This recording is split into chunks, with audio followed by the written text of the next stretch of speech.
Oh, a parrot. Hello, Chota Bheem. You can talk? Wow, of course. Wow, look at that parrot. It's so beautiful and magical. It's flying away. Dholakpur में आज की सुबह रोज की तरह शांत और सुनहरी थी। सूरज की कोमल किरणें चारों ओर फैल रही थीं और छोटा भीम अपने दोस्तों के साथ खेल में मग्न था। सब कुछ सामान्य दिख रहा था, लेकिन भीम के मन में एक अनजानी बेचैनी थी। अचानक जैसे समय ठहर गया हो, हवाएं थम गईं और पूरे गांव का माहौल भारी और रहस्यमयी हो गया। खेलते खेलते अचानक भीम के कानों में जंगल की ओर से आती एक बहुत धीमी और दर्द भरी आवाज पड़ी। आवाज आ रही थी, बचाओ, मुझे बचाओ। बचाओ मुझे। भीम के दोस्त डर के मारे सहम गए, पर भीम का साहसी दिल उसे चुप बैठने न देता। वो बिना सोचे समझे घने जंगल की ओर दौड़ पड़ा।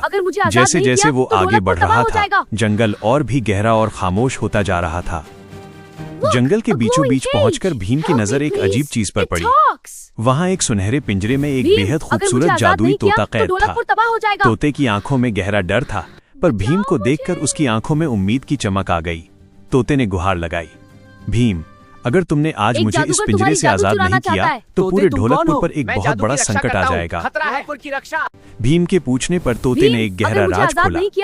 उसने बताया कि वो एक प्राचीन जादू की रक्षा करता है। एक दुष्ट काला जादूगर उसकी जादुई शक्तियों को चुराकर पूरे राज्य पर अपना अंधेरा साम्राज्य स्थापित करना चाहता है। भीम, आज मेरी जीत तय है। भीम तुरंत समझ गया कि अब ये मामला केवल एक तोते को बचाने का नहीं, बल्कि अपने प्यारे ढोलकपुर की रक्षा करने का है। अभी भीम कुछ कर पाता, तभी आसमान में बिजली कड़की और एक जोरदार गड़गड़ाहट के साथ काला जादूगर वहां प्रकट हुआ। नहीं मेरे दोस्त, अब तू बचेगा नहीं। उसके आते ही चारों ओर काला धुआं और अंधेरा छा गया। जादूगर अपनी भयानक आवाज में हंसा और बोला, भीम, आज तुम्हारी हिम्मत भी तुम्हें नहीं बचा पाएगी। आज मेरी जीत तय है। इसके बाद भीम और काले जादूगर के बीच एक भयंकर युद्ध छिड़ गया। जादूगर अपनी काली शक्तियों से वार कर रहा था, जिससे बड़े बड़े पेड़ उखड़ने लगे और धरती कांपने लगी।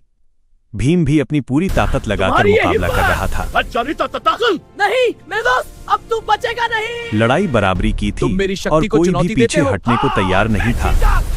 तभी अचानक एक भावुक मोड़ आया। तुम मेरी शक्ति को चुनौती देते हो? और मैं जीता।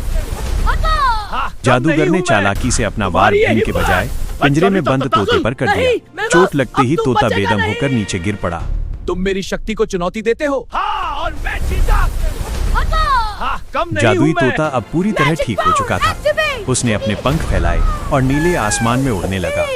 जाने से पहले वो भीम के पास आया और मुस्कुराते हुए बोला, भीम, सच्चा दोस्त वही होता है जो मुश्किल समय में बिना डरे साथ खड़ा रहे।